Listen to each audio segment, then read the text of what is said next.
here we are again. Another episode on the Main Street Randyland YouTube channel. Lucky day. We are over here at the Retro Arcade in Fascination. It is the start of our new season, and I wanted to tell you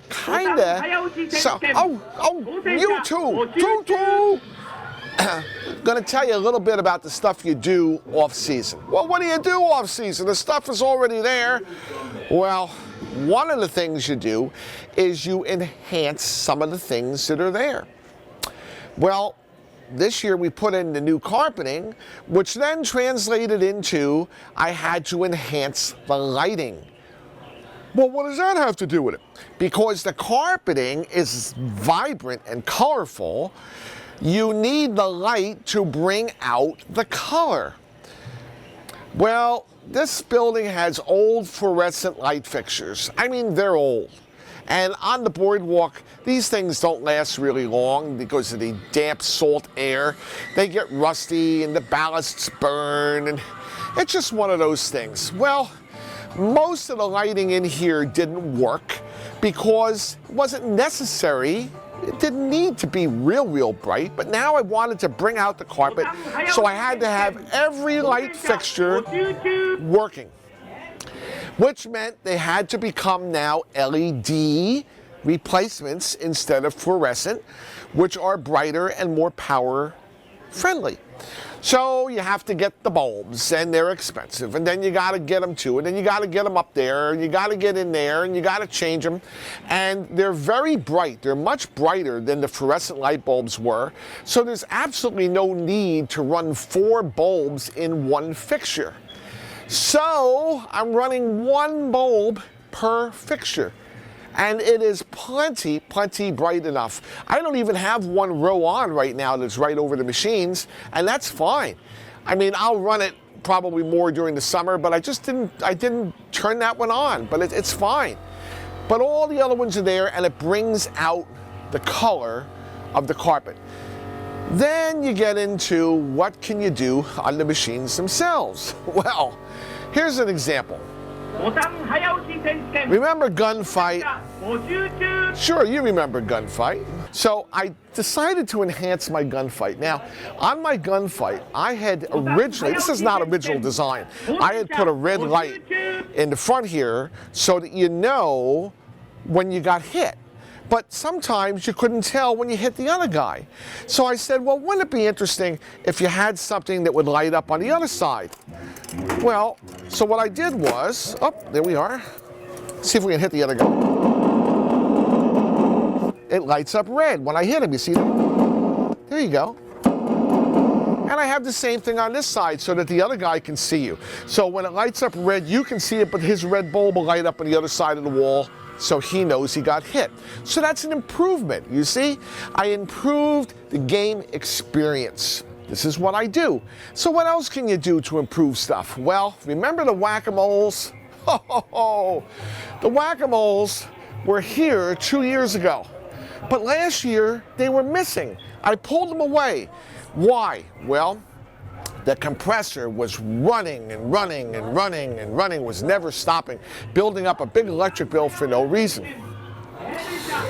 Whack-A-Moles run on air pressure, so you have to have a compressor. Originally, they were built with their own mini compressors inside. They're long ago shot. So you run an exterior compressor, but they have a valve. For each one of these moles has a valve. So that's 10 valves between 2 machines. And guess what? Over time, they leak. So you can either get rebuild kits if they're rebuildable or replacement valves. It's money, boys, it's money. Particularly from Bob's Space Racer. Bob doesn't sell valves cheap. There's no discount prices on valves at Bob's Space Racers. So you live with the leaks. So what do? Then you got all this lost air and this big electric bill. The answer is you put on a valve externally to turn on the pressure when the machines are going to be played. So right now, they don't have any pressure. The compressor has compressed air, but it's not going to allow it to go into the machines so it can leak through those valves until you play the machines. See, now the valves can have their little leaks because it's not going to matter. So I was able to run the whack-a-moles again. Now also, these whack-a-moles, the computer software is designed with a delay after you put your coins in before it starts. The delay, in my opinion, is too long. It's not adjustable. I don't have the ability to go into their software on the ROMs to change whatever programming was for a time delay. So I have to deal with it. So I put in a light bulb on the top, LED, so that when I put coins, now the light bulb's on this machine, but if I put coins in this machine, the light bulb goes on to let you know that it's accepted your coins, but the game hasn't started yet, so it's going to distract the people. Now here we go. Look.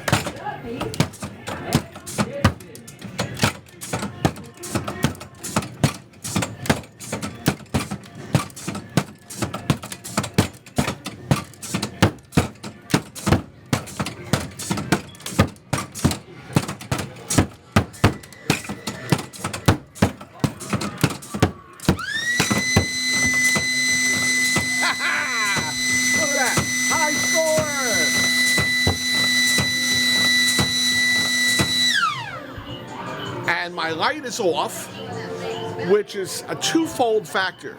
It not only lets the player know that it's accepted your coins, so get ready while it's opening the valve, but sometimes whack-a-mole computers will get locked up, particularly at the end of the game. So they'll walk away, the game is over, and it'll leave that valve open, losing my air. So this is directly connected in parallel with my valve that opens my air. If that light is on, guess what? The attendant who's walking around, who's also the mechanic who built it, will see the light is on and know that the valve is open and I'm losing my air through those leaks. And then I can reset it and I'll be fine. This is the stuff you do. Then you look at the whack-a-moles, you say, well, let's add some electronic lighting to spruce them up.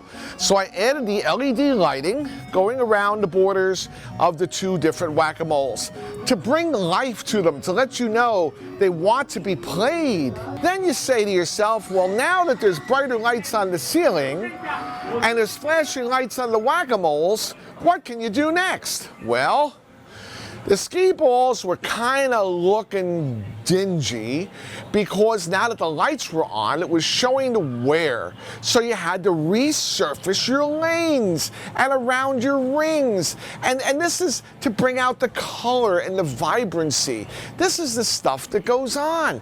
This is not winter time where you take off and go to Florida. I didn't even get to Florida this year. I'm in here in the cold. Then you say to yourself, well, you know what? How about Humpty Dumpty and the Three Little Pigs? Well, I like the look of the whack-a-mole, so we'll add LED lighting around the Humpty Dumpty and the Three Little Pigs.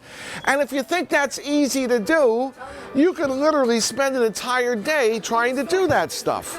This is life in the arcade. So you add your lights on your machines best you can, but then you say to yourself, well, you know what?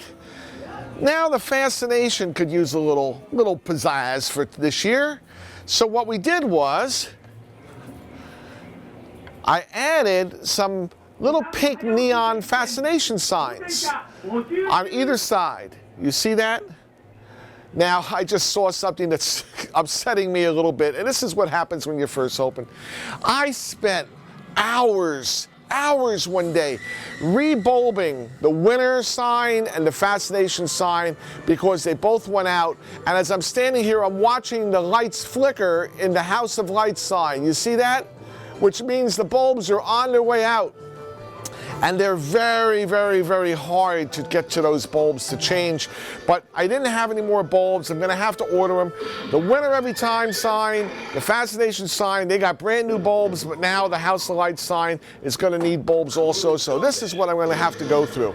So you add your lights, you'll have to replace some lights, and the lighting over Fascination is a softer light that I used in the rest of the arcade. All the fluorescent lights, which are now LED there, are that softer light for its not being as harsh on your eyes while your people are playing Fascination for hours and hours. So all the thought goes into it, all the engineering. This is why we make the big bucks at the Retro Arcade and Fascination. Well, I guess winter's fun too. We'll see you next time. Bye, guys.